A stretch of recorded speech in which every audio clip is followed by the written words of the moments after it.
Mendengar dalam Injil Matius, demikian mereka bukan lagi dua, melainkan satu. Karena itu apa yang telah dipersatukan Allah tidak boleh diceraikan manusia. Jadi dalam kutipan tersebut kita dapat memahami bahwa Yesus tidak mengajarkan perceraian dalam sebuah hubungan pernikahan. Hubungan suami istri yang sudah diberkati dalam sakramen perkawinan tidak dapat diceraikan oleh manusia. Hanya maut yang dapat memisahkan mereka. Dan kita melihat bahwa banyak terjadi perceraian dalam kehidupan kita, di dunia ini. Yang banyak alasan, tidak cocok, perkelahian, penderitaan, kesulitan, banyak hal. Tetapi itulah yang menjadi janji kita saat kita menikah secara Kristiani. Bahwa kita akan hidup dalam suka dan duka, sakit dan sehat. Jadi kita tidak hanya memilih satu bagian saja. Jadi kehidupan adalah sebuah keseluruhan. Jadi inilah yang penting, komitmen, kesetiaan. Dan tidak hanya kita, ya kalau enak saya mau, kalau tidak enak ya saya tidak mau lagi. Jadi ini adalah sebuah komitmen jangka panjang sampai akhir. Dan disitulah bukti di mana kita menjadi bagian dari rencana Allah.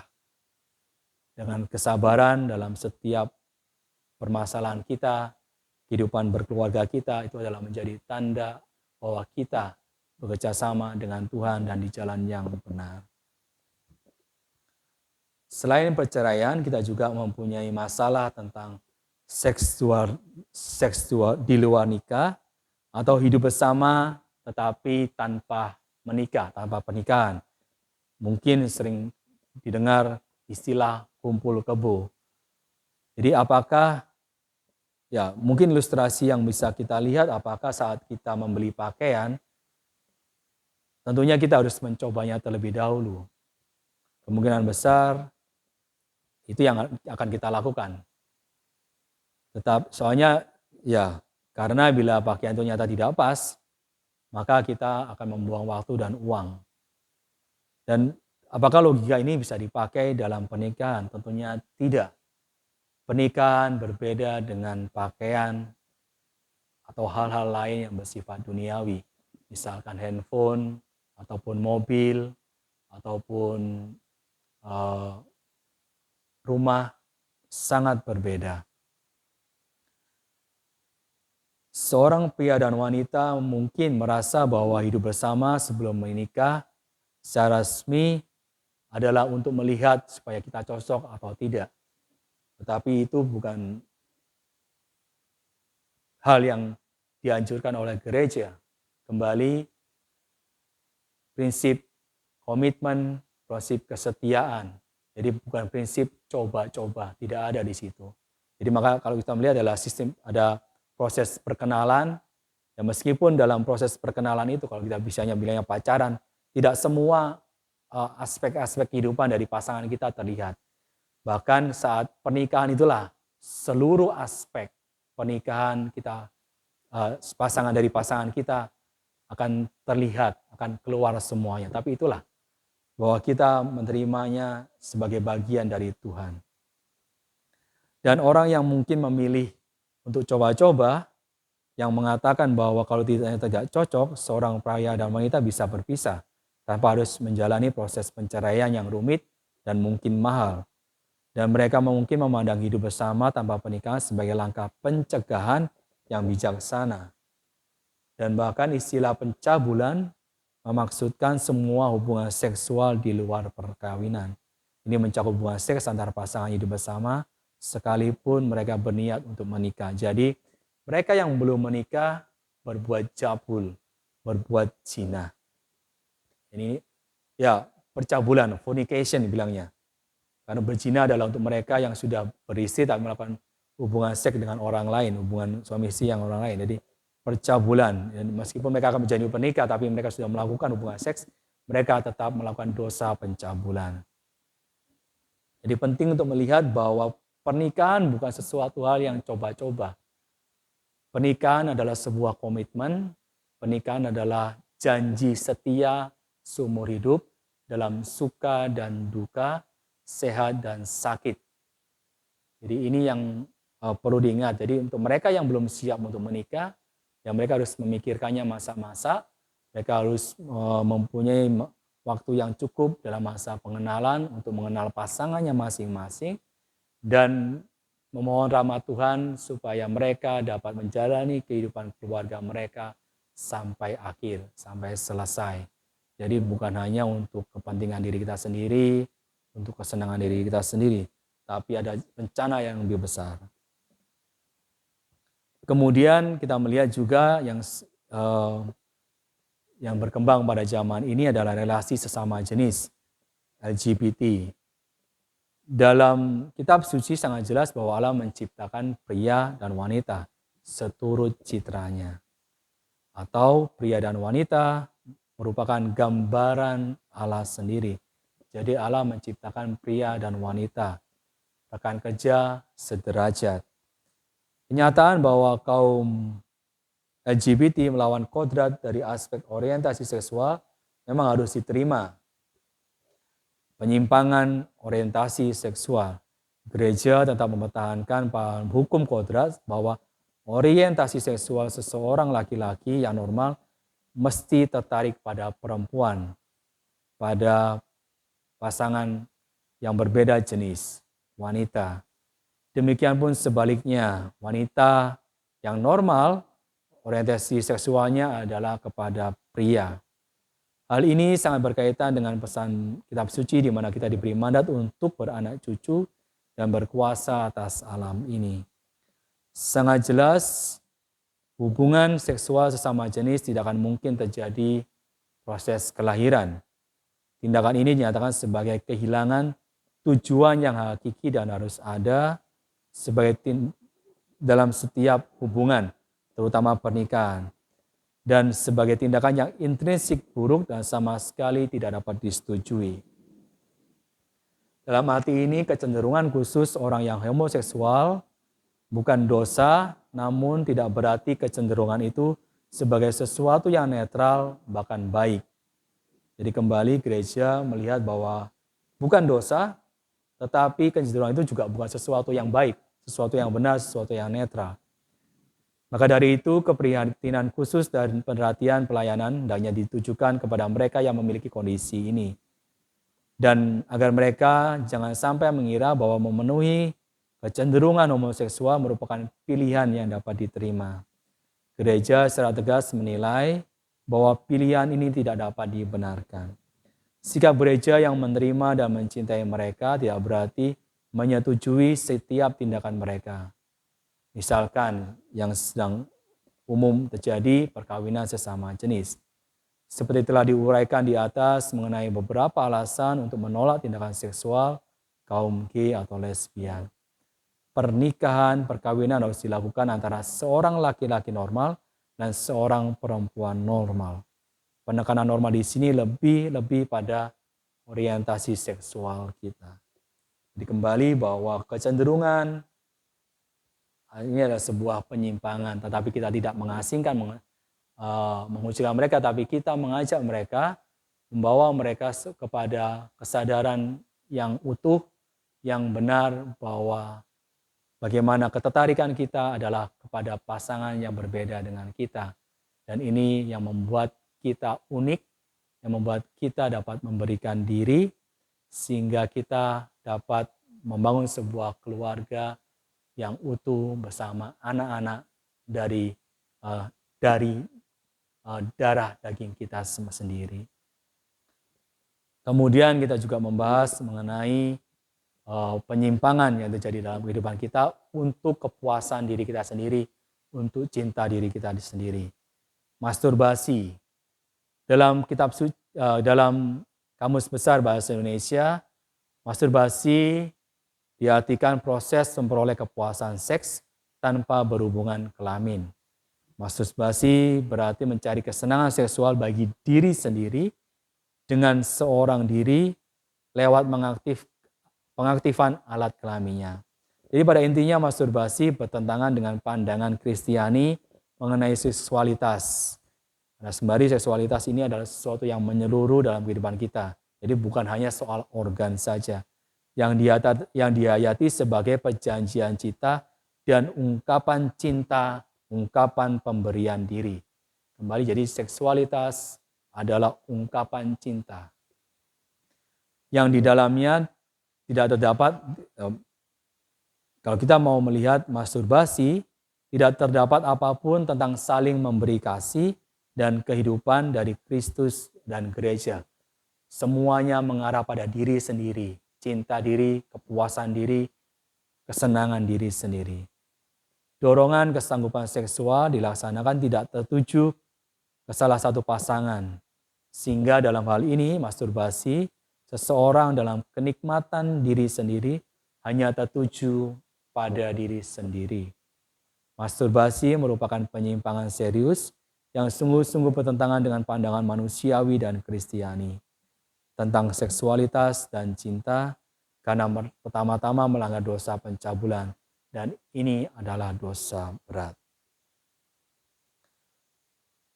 Lalu kita mau melihat kembali lebih lanjut hal-hal yang mengancam kesuburan, kehidupan atau kelahiran.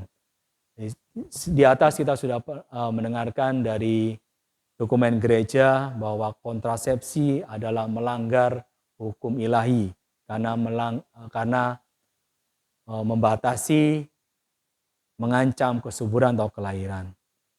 Dalam konteks aborsi dan kontrasepsi, gereja menganggap ini adalah hal-hal yang tidak bisa dibenarkan. Metode pencegahan seperti alat kontrasepsi, IUD, dan pil kontrasepsi darurat adalah hal yang tidak bisa dibenarkan. Metode pencegahan ini tidak bisa dibenarkan karena metode ini adalah mencegah terjadinya pembuahan dalam rahim ibu seperti sesuatu yang seharusnya terjadi. Kemudian ada proses metode lain yang menyebabkan penghilangan atau pembunuhan embrio yang sudah ditanamkan. Jadi ada beberapa cara dari pencegahan, ada juga bagaimana mencegah embrio untuk bertumbuh. Jadi melalui metode kontrasepsi, penyatuan seksual dengan sengaja terputus untuk tujuan kelahiran. Tindakan itu digagalkan dalam keterbukaan alamiahnya terhadap kehidupan. Dalam menggunakan metode kontrasepsi, pasangan bertindak sebagai penengah dari rencana ilahi dan mereka memanipulasi dan menurunkan derajat seksualitas manusia. Jadi kalau kita melihat kembali bahwa kita bukan Tuhan, kita hanyalah bagian alat Tuhan. Kita tidak bisa menjadi Tuhan, penengah dari rencana ilahi, dan memanipulasi apa yang telah Tuhan berikan kepada kita. Sarana artifisial dari alat kontrasepsi, misalkan kondom, bila menggunakan alat kimia melalui pil KB, suntik, implan, spermisida, diafragma, atau melalui operasi bedah, tubektomi, dan vasektomi yang sifatnya permanen, dianggap tidak bermoral secara objektif karena mereka tidak menghormati kesatuan antara aspek-aspek kesatuan unitif dan kelahiran prokreatif dari tindakan seksual. Dan karena dengan tidak terbukanya terhadap transmisi kehidupan. Jadi setiap tindakan hubungan suami istri, tindakan seksual haruslah terbuka untuk kehidupan, untuk kelanjutan kehidupan. Jadi di luar itu semuanya adalah untuk kesenangan sendiri dan tidak dibenarkan oleh gereja. Gereja menganjurkan pilihan ritme alami, kalender alami untuk menerima siklus hidup manusia, seorang wanita khususnya yang pada masa tidak subur. Inilah yang perlu kita perhatikan untuk mengikuti keluarga berencana. Dan karenanya menerima dialog, saling menghormati, tanggung jawab bersama, dan keadilan untuk berbagi kepada satu sama lain. Jadi kembali bahwa kontrasepsi adalah melanggar kodrat ilahi, melanggar hukum gereja, dan melanggar kebebasan kita, di mana kita adalah menjadi bagian dari Tuhan untuk melanjutkan kehidupan. Sehingga setiap kontrasepsi yang artifisial, buatan, jadi kontrasepsi buatan adalah sifatnya melanggar kodrat ilahi. Yang perlu bila kita ingin melakukan atau membatasi kelahiran, kita harus menggunakan secara alamiah lewat kalender atau ritual kalender. Dan yang paling berat dari semuanya itu adalah aborsi. Kita mau melihat aborsi, yang ini adalah benar-benar merupakan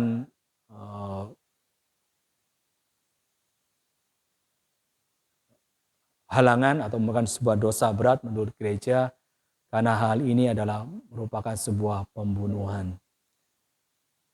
Pengertian aborsi menurut Kamus Bahasa Indonesia, terpencarnya embrio yang tak mungkin lagi hidup sebelum habis bulan keempat dari kehamilan atau pengguguran kandungan. Menurut Undang-Undang Hukum Pidana Indonesia, aborsi adalah pengeluaran hasil konsepsi pada stadium perkembangannya sebelum masa kehamilan yang lengkap tercapai sekitar 38-40 minggu. Kemudian pengeluaran hasil konsepsi sebelum janin dapat hidup di luar kandungan, yang beratnya kurang lebih 500 gram atau kurang dari 20 minggu. Mengapa aborsi adalah sesuatu hal yang berat, sesuatu yang patut dikutuk?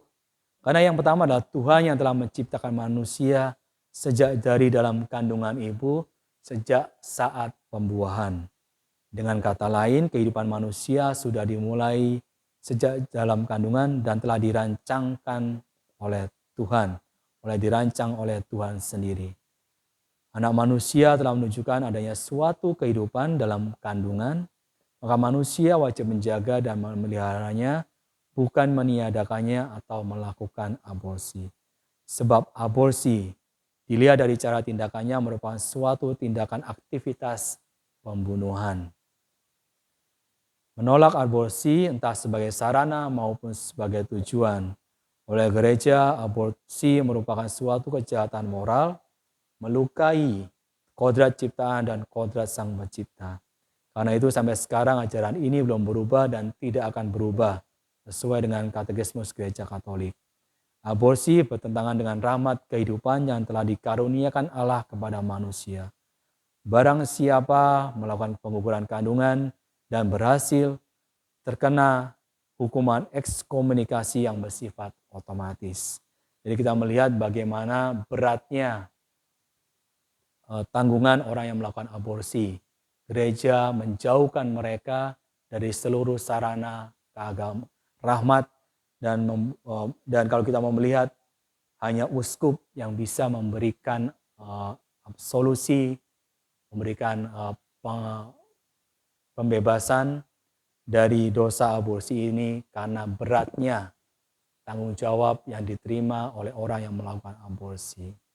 Jadi demikian sahabat-sahabat mahasiswa STKIP Pamanita Limo, semoga moralitas yang disampaikan lewat dokumen Sukacita Harapan dan Humanae Vitae ini membuka wawasan kita, membuka kesadaran kita bagaimana pentingnya, sucinya, betapa sakralnya pernikahan dalam kehidupan kita. Kita tentunya ingin mencapai kebahagiaan, dan ini harus kita usahakan lewat jalan yang benar, jalan yang sesuai dengan hati nurani kita adalah lewat pernikahan.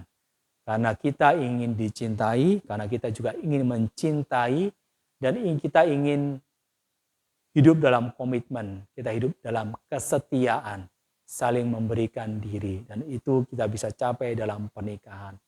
Maka bukan coba-coba cara yang harus kita tempuh, tapi kita harus mengenal dengan baik pasangan kita, pasangan suami kita atau istri kita termasuk keluarganya. Itu adalah hal yang mungkin bisa kita lakukan sebelum kita menikah. Dan kembali bahwa seksualitas adalah sesuatu yang bersifat suci, sakral di mata Tuhan dan juga di mata manusia. Itu adalah kesucian diri kita, kemurnian diri kita, dan itulah yang kita miliki. Dan semoga kita semua menjaga hal itu dengan baik-baik dan memberikannya atau menunjukkannya kepada orang-orang yang kita cintai sebagai bukti kesetiaan kita dalam sebuah pernikahan. Dan kita harus menjaga kesucian hidup kita, kemurnian hidup kita sampai saat kita menikah. Sampai saat kita menemukan pasangan hidup kita yang setia, penuh komitmen, penuh kasih. Demikian sahabat-sahabat mahasiswa STKIP Pamanetalino, sesi ketiga dari moralitas perkawinan.